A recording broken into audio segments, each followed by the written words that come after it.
Hola, ¿cómo andan? Bueno, miren, acá tenemos a Tomás, es un poodle de 15 años con enfermedad de válvula mitral, es una CVIN que varía entre C y D, o sea, a veces refractario al tratamiento, tiene un soplo sistólico 6/6, tiene un electro normal, un ritmo sinusal normal, tiene un soplo sistólico 6/6, tiene una deformación de la válvula mitral bien importante, tiene una relación atrio-izquierda aorta de 3, o sea, muy grande la relación atrio-izquierda aorta.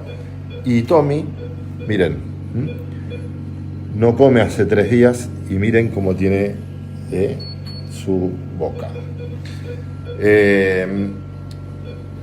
Jamás le quisieron hacer nada porque es cardiópata, y la verdad que la infección que tiene en la boca Tommy lo está matando de a poco, está produciendo problemas metabólicos muy importantes y su condición cardíaca no es un impedimento para hacer una limpieza de dientes, un destertaje. Entonces, obviamente que con una buena anestesia, estos perros, estos pacientes, normalmente cuando están anestesiados su corazón trabaja mejor, su corazón trabaja mucho mejor.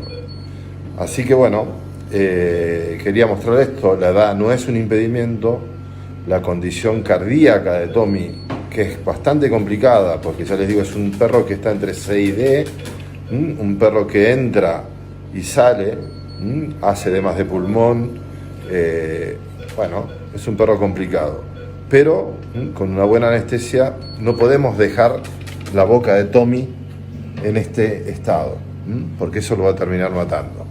Así que bueno, que tengan un muy buen día. Acá estamos con Johnny. Hola Johnny, nuestro nuevo pasante. Así que tengan un muy buen día y recuerden, este perro está con Pimobendan, con torasamida, con furosamida, con benzaprilo, con espironolactrina y con hidrolazina. Y sin embargo está en el quirófano y fíjense que tiene un electro normal, está respirando normal. Obviamente tenemos preparada dobutamina y todo lo que pueda hacer falta, pero no podemos dejar la boca de Tommy en este estado. Que tengan un lindo día. Chau, chau.